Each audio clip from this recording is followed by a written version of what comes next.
Furti, droga e aggressioni devono finire e i genitori devono conoscere la vita da baby gang dei loro figli. Per questo Don Lorenzo Karnovic, parroco di Sant'Anna di Chioggia, ha installato le telecamere davanti alla chiesa. Bande di minorenni stanno ormai controllando diverse zone del paese. Il parroco chiede ai residenti di rompere la cappa di omertà e denunciare quanto accade.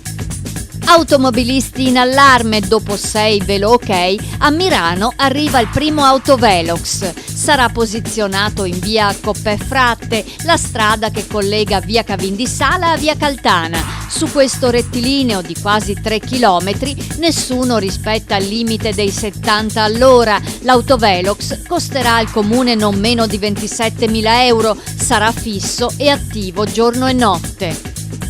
Autovelox, bestia nera degli automobilisti. Nottetempo, dei vandali, forse aiutandosi con una macchina, hanno steso a tappeto l'impianto di via Roma a Mogliano Veneto. I carabinieri stanno indagando sugli autori del danno. In ogni caso, se pensavano di mettere fuori uso il box Velox, si sbagliavano. L'apparecchio è stato immediatamente sistemato.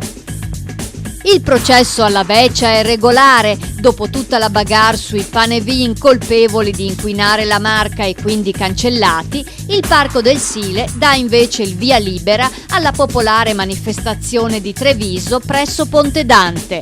Il tradizionale spettacolo, che si conclude col rogo del fantoccio, simbolo di tutte le passate magagne, è in programma il prossimo 27 marzo, giovedì. Hanno le ore contate i 10 baby vandali che hanno gettato un grosso sasso contro un treno partito da Padova alla volta di Bassano. Si tratta di minorenni che abitano tra l'Arcella e Altichiero. Oltre alla denuncia per attentato alla sicurezza dei trasporti, dovranno pagare i danni sia per il vetro infranto sia per il ritardo causato a tutti i convogli della tratta.